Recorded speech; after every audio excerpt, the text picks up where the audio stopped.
I want to give you kind of an update from something I showed you last August. And it's really a picture nationally, again, similar to what Dolores said. But after each of these maps, I'm going to show you a graph chart that kind of takes it to the local level. So the first thing that we're looking at is population. Yes, our population is growing, and not number one we were last time, we're number 2.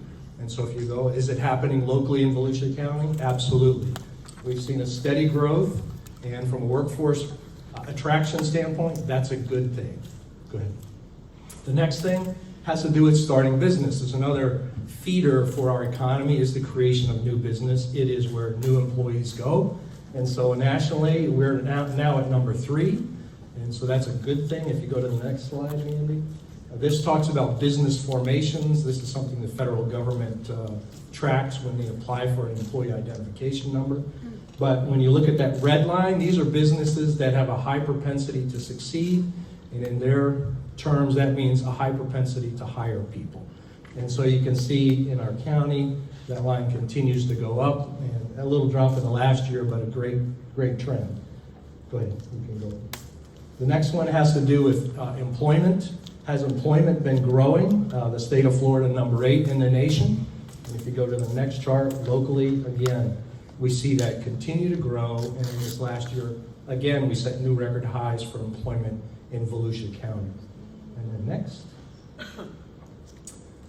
Gross domestic profit, for those who may not use that term a lot, that's basically the value of all the goods and services that are provided in this county.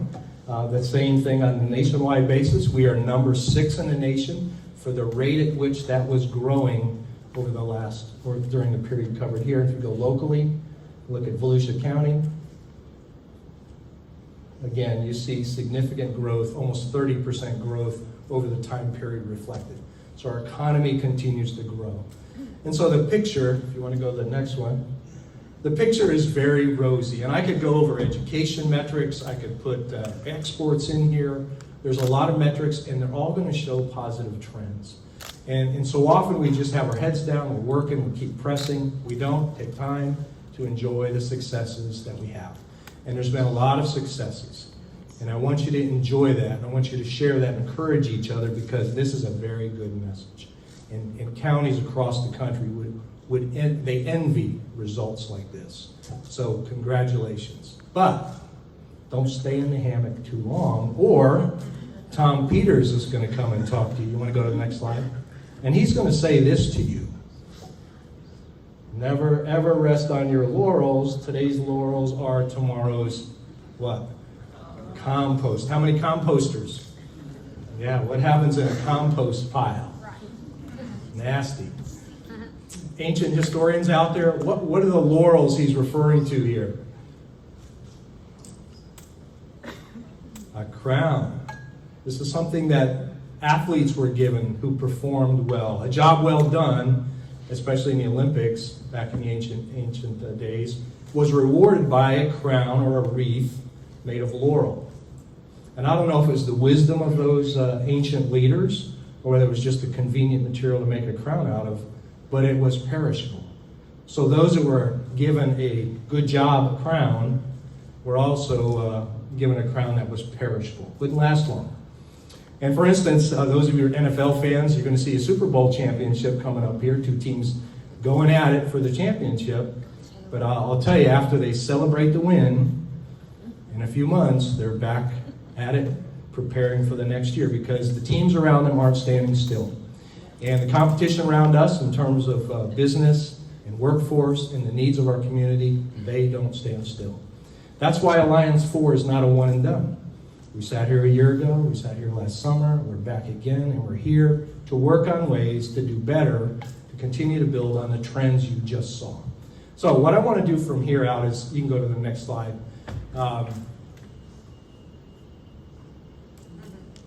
Oh, looks a little different. Good.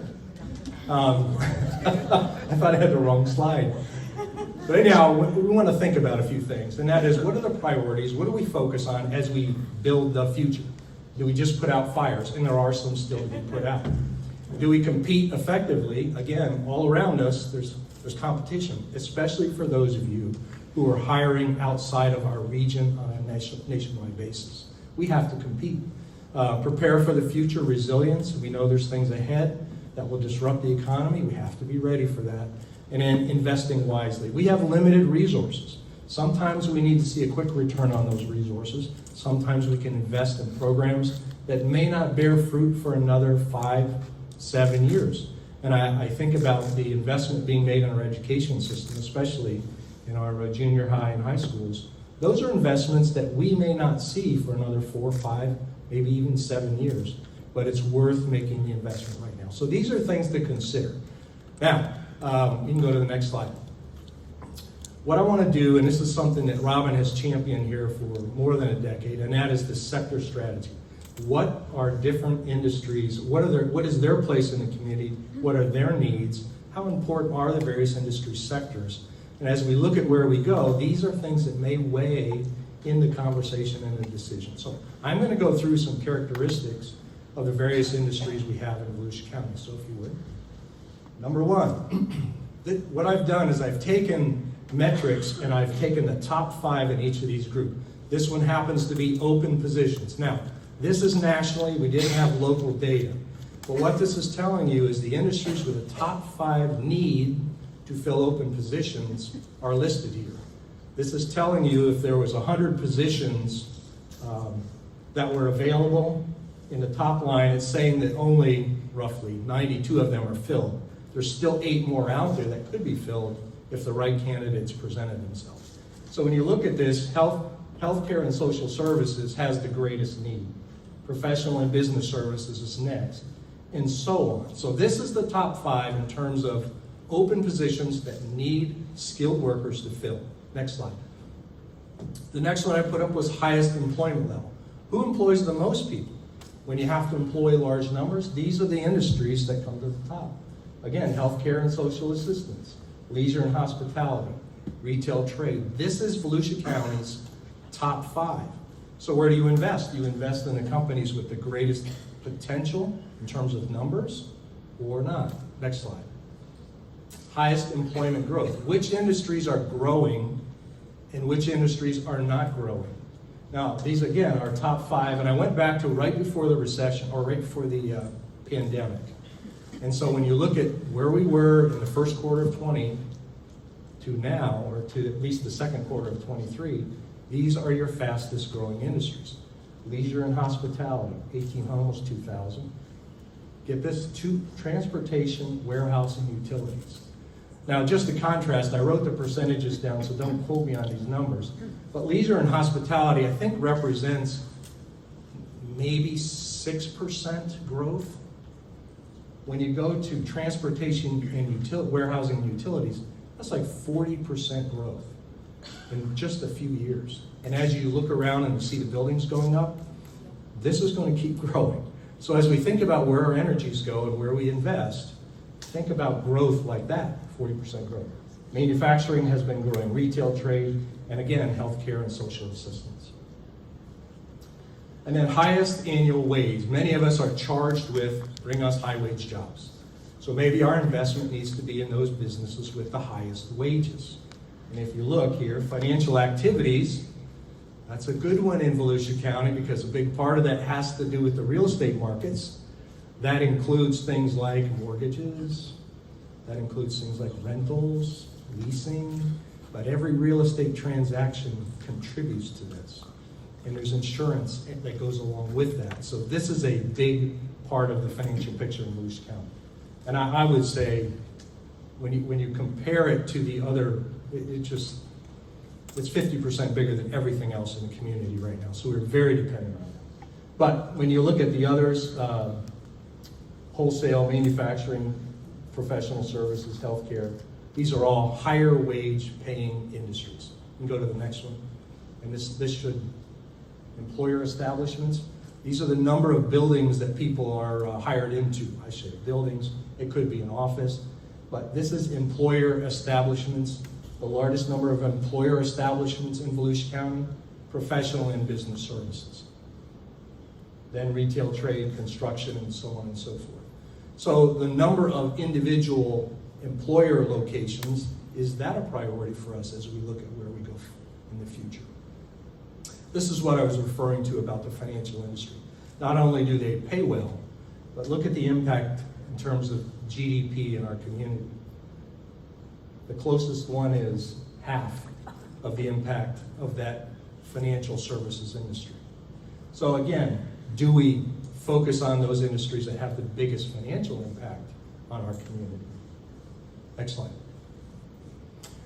Now, this is a little different. I don't have the top 5 here, but I wanted you to see something that's going on. Dolores kind of alluded to this, which is demographic effects. When you look at this slide, it's a little confusing. I tried to take every other year out so it wasn't quite as confusing, but we went back a decade and we said, what's going on with age groups when it comes to these various industries? And there were 2 that I thought we should look at. One was manufacturing. If you look at the top line and you add those 2 together, you start at 22%, you're at 27%. So manufacturing has an aging workforce. And we need to think about how we help supplement the loss of those individuals over the next few years. Go to the next slide. This one was interesting because that age group is pretty steady, but look at what's happening in the first 2 or 3 age groups. So this transportation and warehousing that's growing so quickly is really appealing to the younger crowd. And maybe it's worth looking at what is the appeal and how do we get that younger generation into some of the other industries. So it's something to look at. Next slide. So where should we go with our workforce development? There's a long list of questions. I don't have time to go through each one of those, but we have to ask the questions. We have to look at these profiles to help steer where we go for the best investment of your time and the resources of this community. Last chart is just a matrix, I think. Yeah, this is the top 5, just so you can see, if you put it all together and you look at kind of a matrix of priorities, these are the top 5 in all these categories, financial service, or in all these industries, across the topics we talked about. And it's interesting because there's one industry that covers the top 5 in every category. You see what that is? Healthcare. Yeah, your healthcare and social assistance. Every category, they're in the top 5. And professional and business services is a close second. So when you're looking at priorities, where we go, there's something to think about as we talk about and plan for the future. And I think we'll just end it there and say thank you everybody for coming. Thank you for engaging and not just sitting in the hammock and starting to look for new opportunities. Thank you.